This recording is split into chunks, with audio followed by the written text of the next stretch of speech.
Hi ಎಲ್ರಿಗೂ ನಮಸ್ಕಾರ. ನಾನಿವತ್ತು ಶುಂಠಿ ಬೆಳ್ಳುಳ್ಳಿ ಪೇಸ್ಟನ್ನು ಹೇಗೆ ಮಾಡೋದು ಅಂತ ಹೇಳ್ಕೊಡ್ತಾ ಇದ್ದೀನಿ. ಇಲ್ಲಿ 200 ಗ್ರಾಮಷ್ಟು ಬೆಳ್ಳುಳ್ಳಿನ ನಾನು ಸಿಪ್ಪೆ ಸುಲಿದು ಇಟ್ಕೊಂಡಿದ್ದೀನಿ. 50 ಗ್ರಾಮ್ ಶುಂಠಿ ತೊಗೊಂಡಿದ್ದೀನಿ. ಇದರಲ್ಲಿ ಸಿಪ್ಪೆಲ್ಲನೂ ತೆಗೆದು ಚೆನ್ನಾಗಿ ತೊಳೆದು ಈ ರೀತಿ ಕಟ್ ಮಾಡ್ಕೊಂಡಿದ್ದೀನಿ.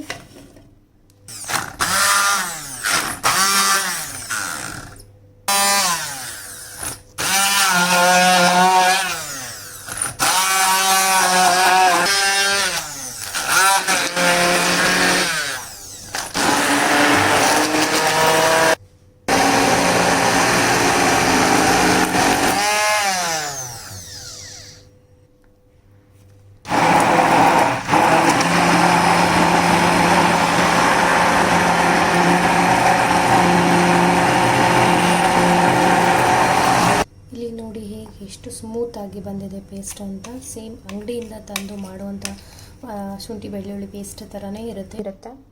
ಇದನ್ನು ಫ್ರಿಜ್ನಲ್ಲಿ 1 ತಿಂಗಳವರೆಗೂ ಇಟ್ಟು ನೀವು ಯೂಸ್ ಮಾಡ್ಕೋಬೋದು.